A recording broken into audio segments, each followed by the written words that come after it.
Hindi na isa. Isa pa. One more. Ayan, dahil sa mahal din dito yung nyug na piniga. 40 pesos, imagine. Sayang, di ba? So kung may tanim lang naman tayo ng nyug, oh, dagdagan lang natin ng sipag, magkayod na lang tayo ng bunga ng ating tanim na nyug. Exercise na. Oo, ma-exercise pa tayo, nakatipid pa. Imagine 40 pesos. Sa Manila, 35, 25, ganyan. Maliit yung 25, 35, medium size. O, dito sa probinsya, masipag ka lang. Kulot ka na ng sa gilid-gilid. Namumulot ka lang ng nyug dyan sa gilid-gilid. O, di may panggata ka na. Gusto mo magbuko salad, o, pipitas ka lang ng pangbuko mo. Pangbuko salad mo. May buko ka na. Eh doon sa Maynila, 40 pesos. 45. O imagine, laki ng diferensya. Sa city. Kaya iba ang buhay ng probinsya talaga. Iba pa yung sanay sa hirap.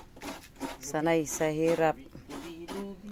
Kaya nga, mas maganda nga yung bumalik sa mga panahon natin noon eh. Traditional. Diba?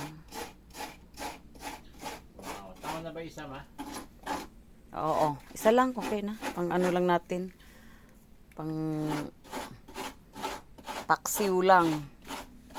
Ginatang taksiw na tulingan.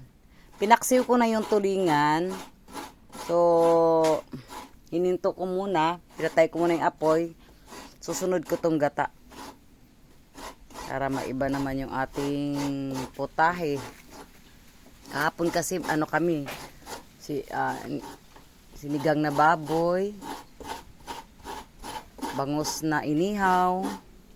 So, gatang tulingan naman tayo na pinaksiw. Pinaksiw na ginataan pa. O, 'di ba? Sarap. Ginataang paksiw. Nilagyan ko rin yun ng tanglad para maalis yung langsa.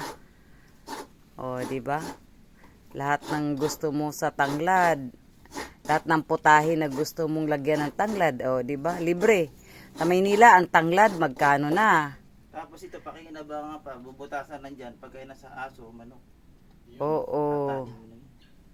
Oo, pwede rin siyang pang gatong. Ayan rin ako. O, yari na. Okay na, thank you.